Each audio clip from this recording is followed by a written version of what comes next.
Hello, and thank you so much for tuning in. I appreciate you doing so out of your very, very busy week. And happy Tuesday to you, wherever you're joining us.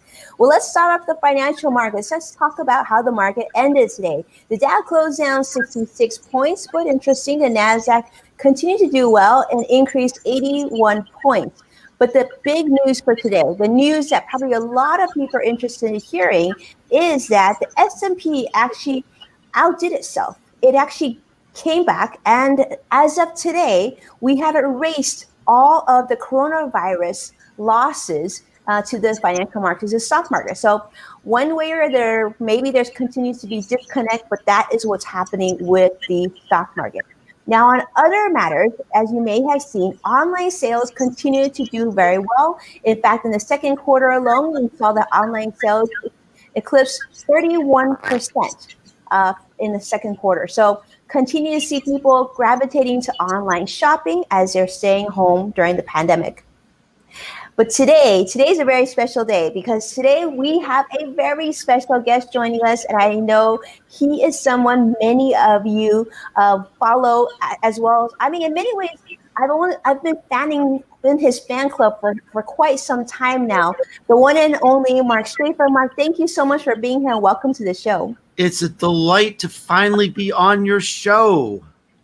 Well, I've been wanting you since day one, so thank you so much for making the time. How are you? I'm great. I'm healthy. As you know, I had the virus earlier this year, but I'm fully recovered. I'm back to work. I'm working in the yard and playing tennis, and life is good. And your wife is good too. Yeah, my wife had it before me. We're both really good. Thank you. I know there was a little scary. You almost thought you might have had something come again a second time, and we're.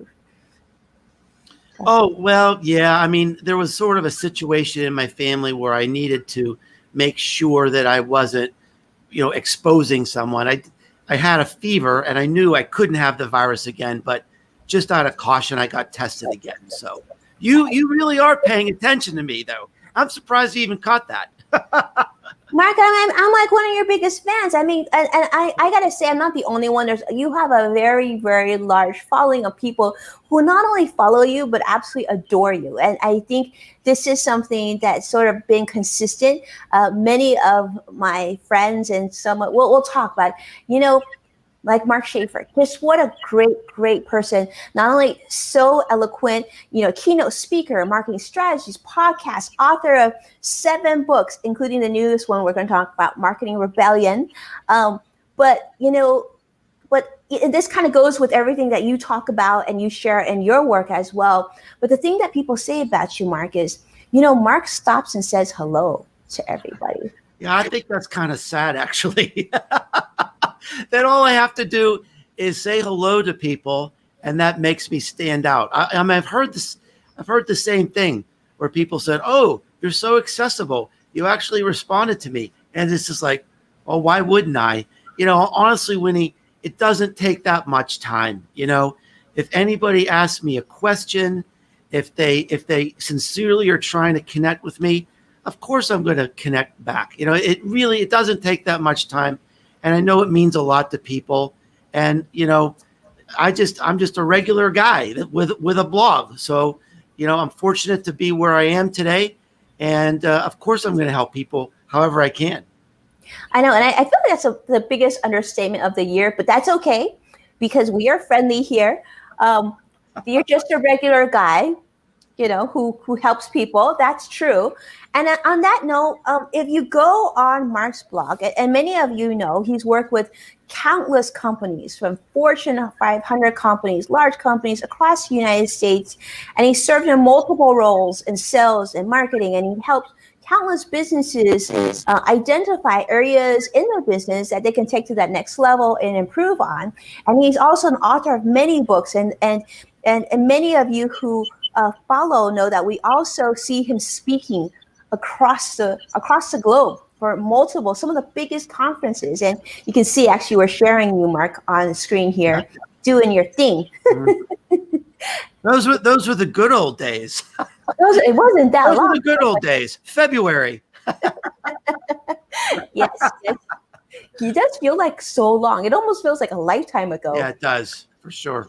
Yeah. I'm guessing you're probably like many of us, you're looking at your frequent flyer miles account and you're thinking, goodness, I have no travel scheduled. How, like, does it feel different, Mark, to be home for this long?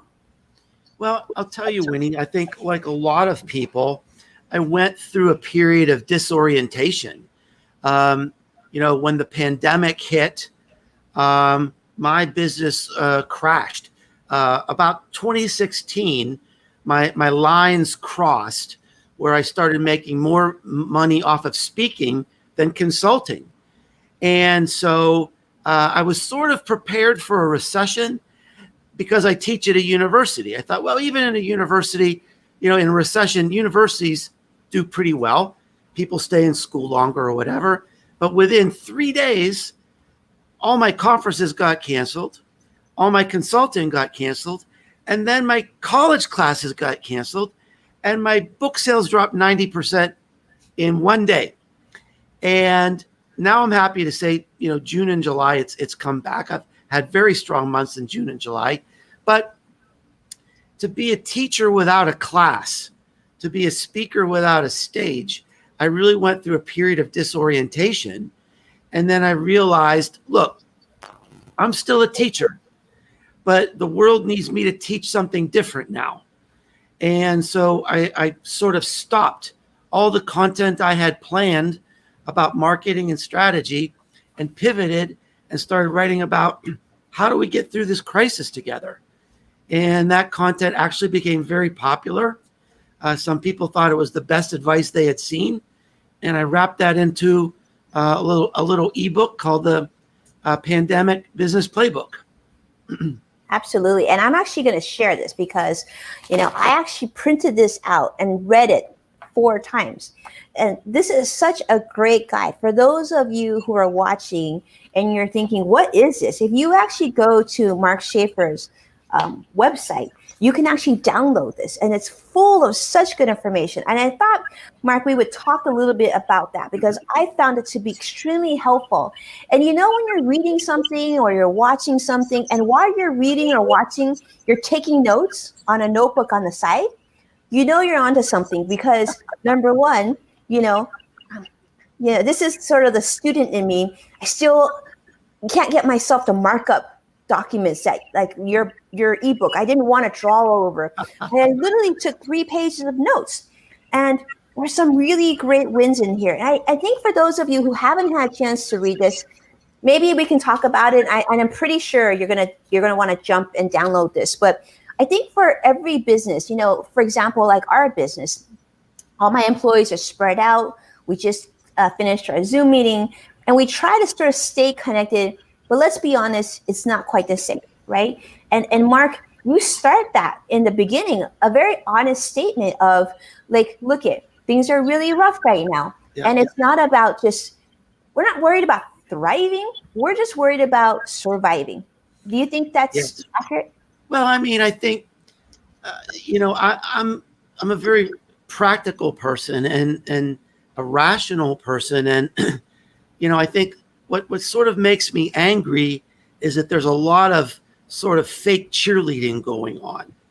And there was one pundit who even said, you're a failure if you're afraid, that you're becoming a victim if you're afraid. And you know what? I mean, there are legitimate reasons to be afraid right now. People are losing their jobs. They're losing their income. In some cases, they're losing their loved ones. And everyone, Winnie, is suffering in some way. It's truly unprecedented in scope.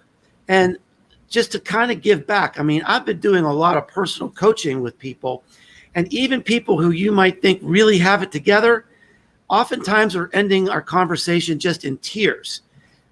Whether it's, trying to work with kids crawling all over you, or not being able to go to a ball game or a musical event, or not being able to see your parents. Everyone is experiencing loss. And my friend Martin Lindstrom said he thinks we're conditioning a generation to have post-traumatic stress disorder because so many people have been so fearful for so long. And the first thing is say, look, it's okay. Accept it. Let's go through this grieving process, and also accept that everyone we're dealing with is afraid and is grieving. And we have to use that mindset as we connect in a professional way. We have to be so compassionate. We need to be filled with grace right now. Agreed. And you say filled with grace. I think that is so powerful, and absolutely agree with you. Everybody is struggling. And I actually believe that. I think anytime you reach out to someone, either by phone or Zoom or email, or you see them on social, assume that we are all suffering. It might not be on the same way, but you should assume that everybody is hurting one way or the other. And I think that's so powerful, because I think sometimes we forget. We assume because maybe someone normally is fine, or someone we think is successful, that everything's probably just fine, and it doesn't impact them. But we are all suffering. And what you said about post-traumatic syndrome, that's really powerful, because I even see my own kids, Mark. I go downstairs and I say, hey, you guys why don't we go take a walk? And the kid's like, I don't want to go to the front yard. I mean, what do you mean you don't? Because I don't want to get COVID.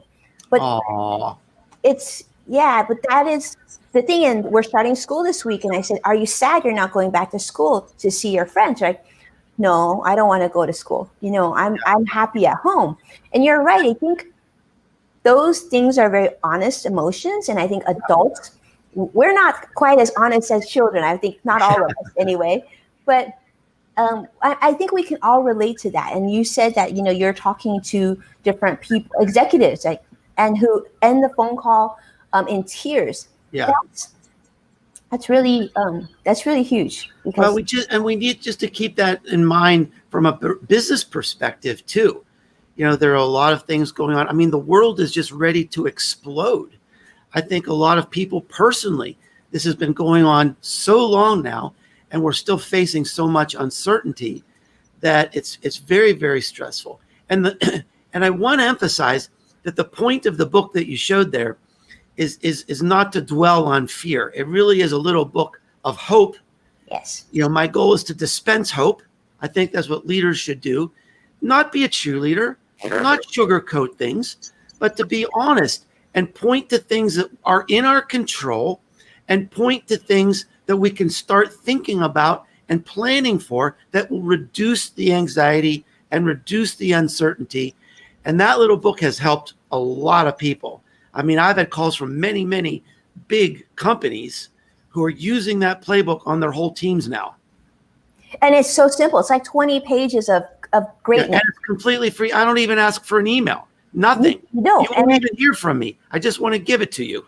It is. And the best thing is, okay, for those of my busy friends out there thinking, oh, another thing to read, let me tell you, it's 20 pages of gold, and the font's really big. So it gets to the point you're not going to feel overwhelmed. I went through it, and I went through it 4 times. And many of you asked how I'm able to pull off like my crazy routine.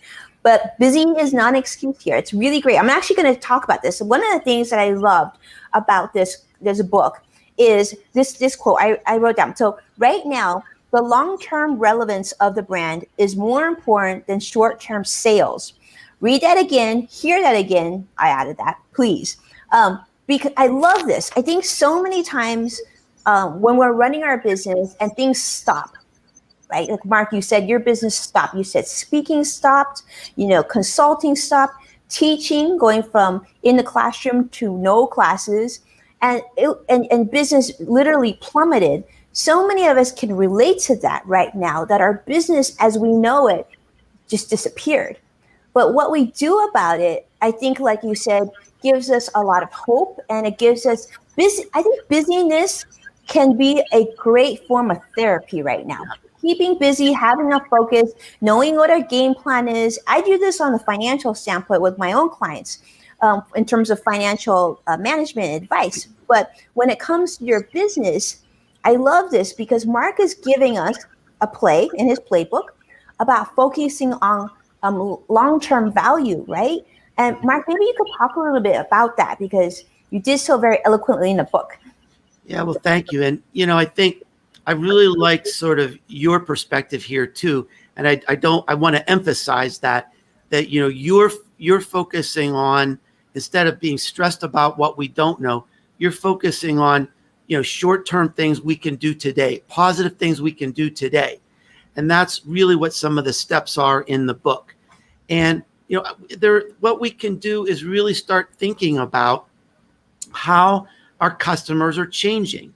The research shows it takes about 21 days of repetition for a behavior to become a habit. We've been in this a lot longer than 21 days now. And let me just give you a quick example, Winnie. I can't remember if I put this in the playbook or not, but when my wife was sick, then I was sick, and we were quarantined, we were locked in our house. We couldn't go anywhere for about 2 months. And so we had this food delivery service, HelloFresh, start delivering groceries to us with recipes. Now we're okay. We can go out, but we still have subscribed a couple times a week to HelloFresh because we like it. It's teaching us new recipes. Now think about that. A portion of our grocery spend is going to a new channel we didn't even know existed in February. There are millions of new habits like that. I think our relationship with food, entertainment, our families and our children, family traditions. You mentioned the growth in e-commerce before we started our dialogue. We can start to see now how some of these things are going to transcend the pandemic. We need to be listening right now. We need to be in tune with our customers. Nothing could be more important. If you think you know your customers, you need to think again, because a lot is going to be changing. A lot is going to be changing. And I love this because there's an example in the book, actually. And many of you have seen this already, but, like you said, there's a pyramid. And to give you an idea, and you'll have to check the book to see the image, but basically what Mark shares is there are different levels of the pyramid. And at the highest level, it's sort of like, I'll give you an example. In the financial industry, I think many of us work at the highest level, right? Yes, absolutely. Right? A high net worth client, maybe a Fortune 500 company, maybe an executive with a lot of stock. But then actually coming down the pyramid and realizing, and actually I read the bottom of the pyramid. The pyramid says at that point, that's when you're focused on those basic needs of like air, water, food, shelter, sleep, clothing, things like that. I don't want to be sick. I don't want to be lonely. That's where the world is right now. Almost everybody. Right. And the importance of focusing on that for your business, because as we started earlier, as that quote I got from Mark's book was focusing on long-term relevance. Because you think like our businesses, Mark says, has that opportunity. Mark, maybe you could talk about the opportunity a little bit and how you see why this is valuable to all businesses. Sure. Well, I'm glad you brought up the Maslow's hierarchy of need pyramid. It's something, a lot of people learned in Psych 101 class. If you're a business that's serving the basic human needs like food delivery, masks, any sort of medical equipment, anything that's bringing comfort to people right now, double down. This is your time. I know a lot of companies I work with, their sales are up 30, 40, 50% right now because they serve those basic needs. Now, if you're at the top of the pyramid, you're selling luxury vacations or something like that. All right. You're just not relevant in this moment. So what you need to do is find a way to be authentically relevant to the people that are suffering at the bottom. This is what you've said, Winnie, about really not, if you're in that situation, you can't really focus on sales. It's about being relevant and taking care of your brand. If you're trying to push something on people that just isn't relevant right now, you're going to come across as inappropriate and tone deaf. And so what you need to do is, really, I'm recommending rethink your marketing budget. Take half your marketing budget right now and get down in the trenches with the people who you serve and help them in some way. Because, great marketing, great branding is creating an emotional connection between what you do and the people you serve. And if the people you serve right now are hurting, laid off, can't afford their rent or whatever, now's the time to see what you can do to really roll up your sleeves and help them, not sell them something that they don't need. Absolutely. I love that. Right now, it's an opportunity to not just be successful, it's an opportunity to be legendary, to create an emotional connection that will last maybe a lifetime. Absolutely. I think this is what you mean by the most human company wins. Right. Right. And this Absolutely. Is a chance for companies to be more human. And well, that's the subtitle of the Marketing Rebellion book, Winnie, and many people have said, Mark, your book is coming true right before our eyes, because the companies who are just sticking to an advertising script and saying, we're with you, we're here for you, but they're not really doing anything. They're becoming laughing stocks. There's a video on YouTube called something like Every Pandemic Advertisement is the Same. And it cuts between all these company ads. They're using the same music. They're using the same words. I mean, it's pathetic. And the companies that are going to mean something to us are the ones who are going to be human, have a real human, compassionate, even vulnerable voice right now. And that's what we need. And that's what we'll listen to. That's what we need. And that's what we'll listen to. I think that's really powerful, because we want to see that people are being very authentic. And I don't know about you, Mark, but I also love it when I feel like people are working really hard with and really trying, right? Businesses, like you said, copy pasting. We saw that when everything started to get shut down, like every retailer that ever had our email address was literally copying, pasting every letter back and forth. And then we saw that with Black Lives Matter, copy, paste, copy, paste. But I feel like I love it when I see a company really trying, really going out there, meeting more people. Or like I got an email today that says, I want to personally invite you to such and such, but it didn't even have my name on the email. So I didn't think that was very personal. But I think it's a wonderful point.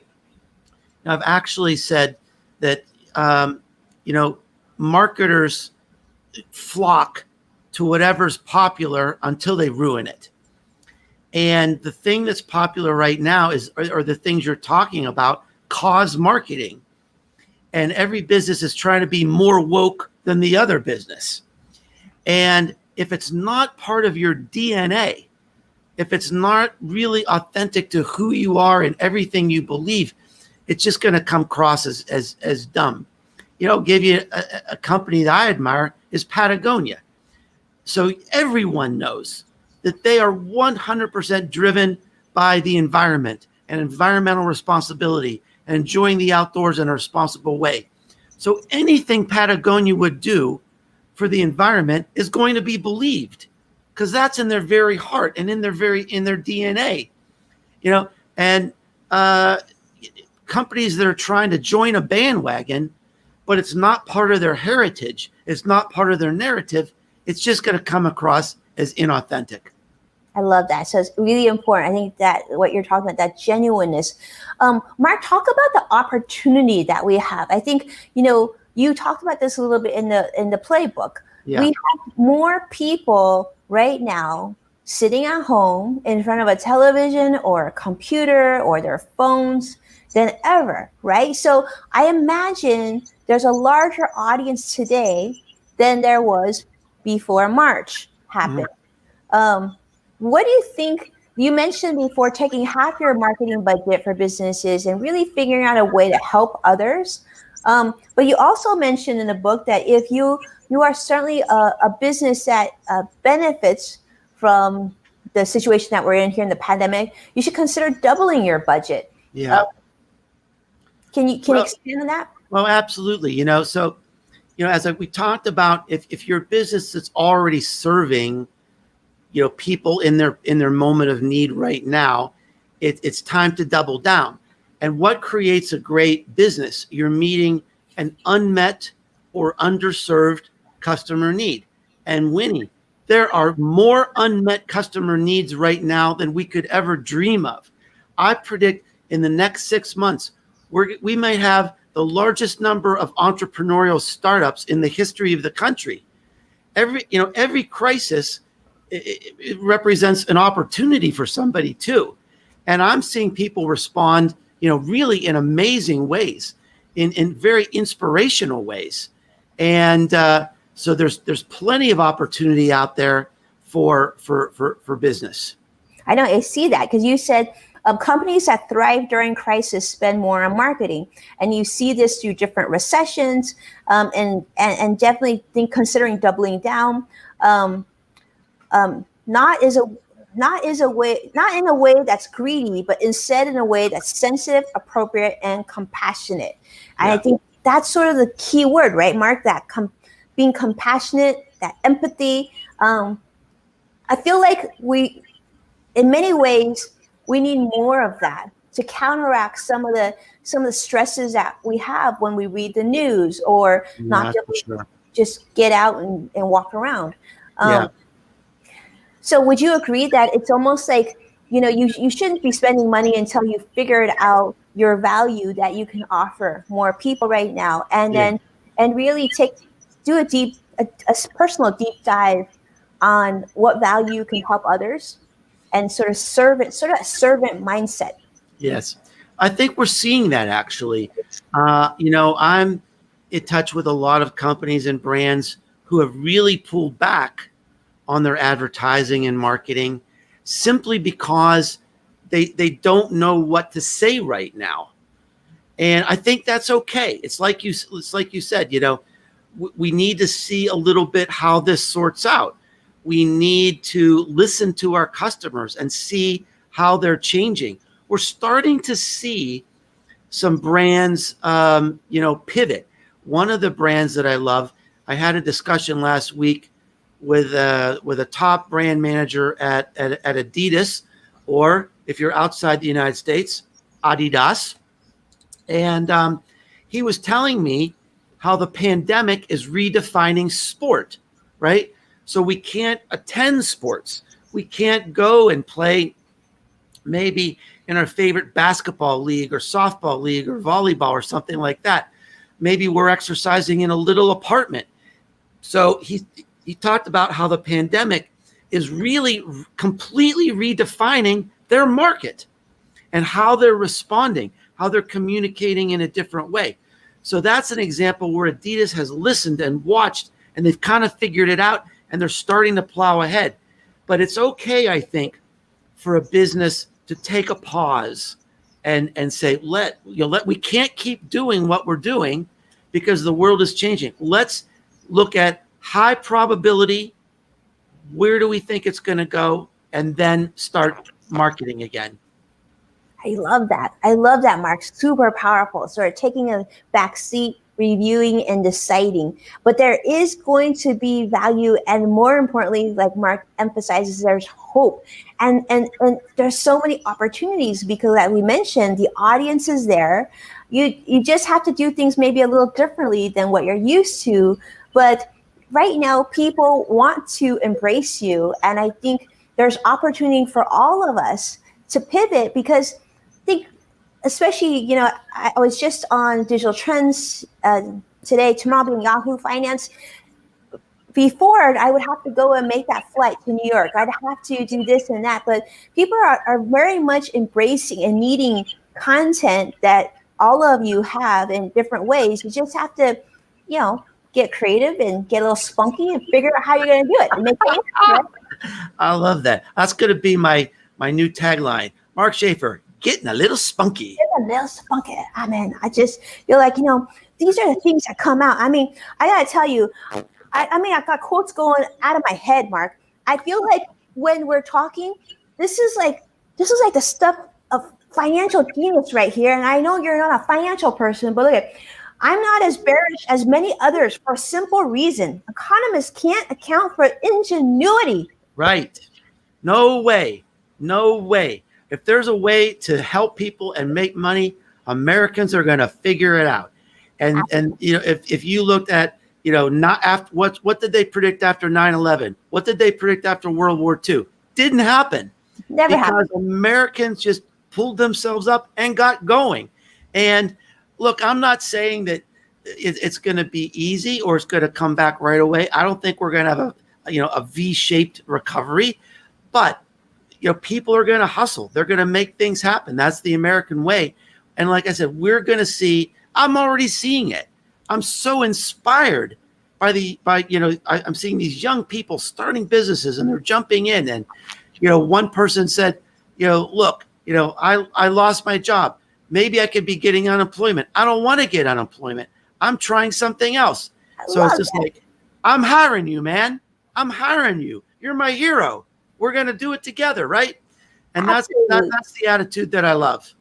I love it. I love it. And I couldn't agree with you more, Mark. I mean, never discount America. And I tell this, I've been saying this month will be 20 years as a financial advisor. I've been saying that since day one to clients of all sizes, different ages, whatnot. Never bet against the U.S. market, because Americans, by far the hardest working people on the planet. And if you take a look at a lot of things, like we're talking about, therapies, we're talking about vaccines, we're talking about things, but all eyes are on what we're doing here, because we're willing to take those risks, and we're willing to try, and even if we fail, we'll keep on trying. So I love that so much, and couldn't agree with you more. This is like, we all need a little Mark Schaefer in our life. Can we all agree on that? Oh, you're gonna make me blush. Okay, well, I'm good at that. You made me blush. I mean, and I want to take a moment and just thank everybody who's joining in. I mean, I know you are. I see all the comments coming in. So much love today from Mark Schaefer. Just saying, but not that this is a new thing. This is not a new thing, but okay, I got this. The most influential and important events are the ones that emerge spontaneously and with little warning, like the coronavirus itself. We will have millions of these events ahead of us. Innovators, creators, makers will lead us to the other side. And that's why the idea is part of the pandemic playbook, because fear is contagious. But ladies and gentlemen, so is hope. And if not, hope might even be more contagious. Well, I mean, I think that's something that all of us can do right now. And again, I don't want to be fake. I don't want to be a cheerleader. We don't need that, right? But there's a lot of truth out there. There is a lot of hope out there. There's a lot of inspiration out there. There's a lot of good going on right now. And I think there's a lot of positive things to focus on as well. And we are going to get through it. And I know, excuse me, getting hoarse, been talking a lot today. Whenever the pandemic started, Winnie, a lot of people thought, well, this is my chance to get a beach body, or this is my chance to learn a new language or something. And I think something that is heroic is getting your business to the other side. That's heroic, is landing on the other side. And I don't want to dismiss that. I think people should feel proud that they're fighting for their business. Don't feel jealous because someone else is getting the beach body or whatever. Feel proud that just landing on the other side is an amazing and heroic achievement. Agree. So getting to the other side. And I think that, for many of us watching, I think you would agree, every day is a new day. We're just going to have to make an effort each and every day to get to that other side, whatever the other side will look like. But there are so many opportunities if you take that moment to look. Like earlier, Mark has said, he and his wife are using HelloFresh. Like in my house, what we've been doing, because I'm the financial advisor, right? We have going to the library. They have only curbside pickup right now. And my weekly routine is we get 5 new cookbooks every 2 weeks.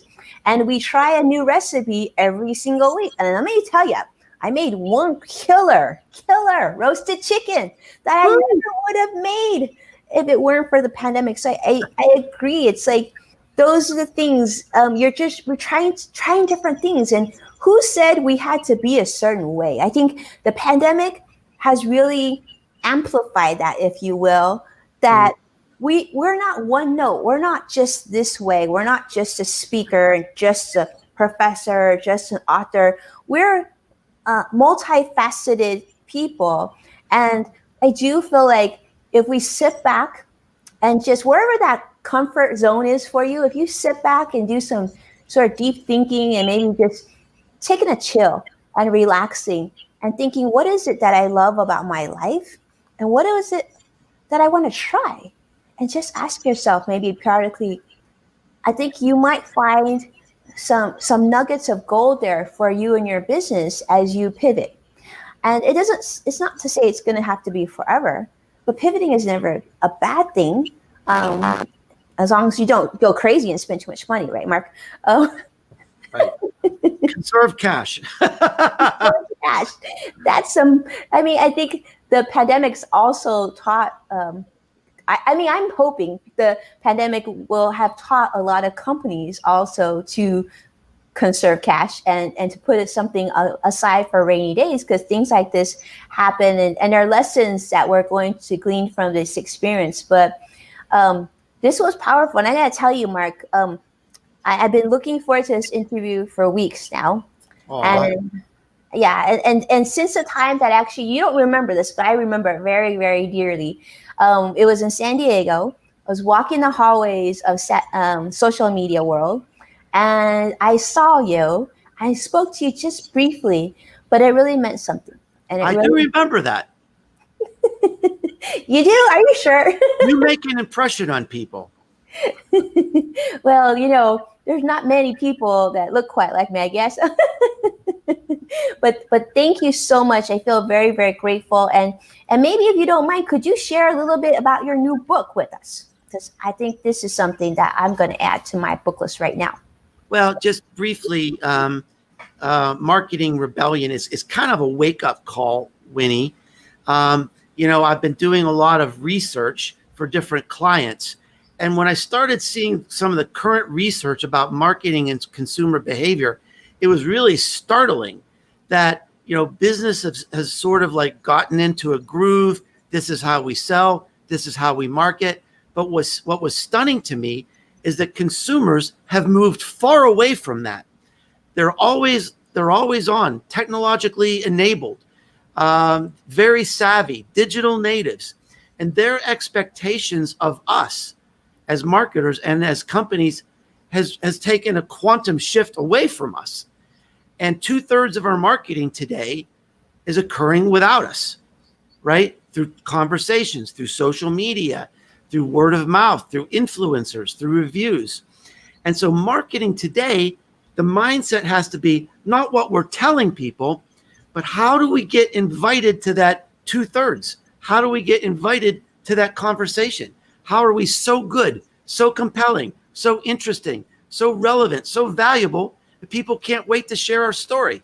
That's what great marketing is today.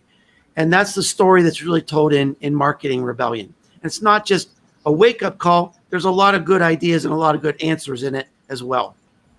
Well, I just added to my Amazon shopping cart, so I'm definitely going to add that in right now. I love that. Thank you so much, Mark, for sharing that with you. And then next time, hopefully I get to see you in person sooner than later. And I'm definitely going to bring my book and a Sharpie, because you know what that means.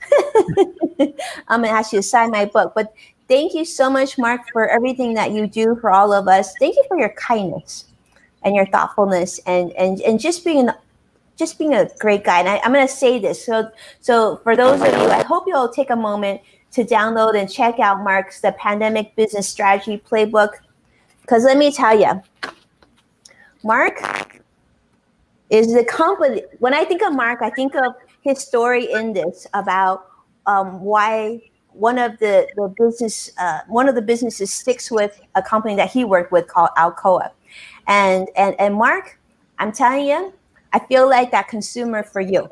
I feel like, thanks, Winnie. Mark. So, if you don't know what I'm talking about, might be a good chance for you to check it out. Check it out. Check it out. It's free. He didn't even ask for an email address. I think that's really nice. It's a free gift to the world.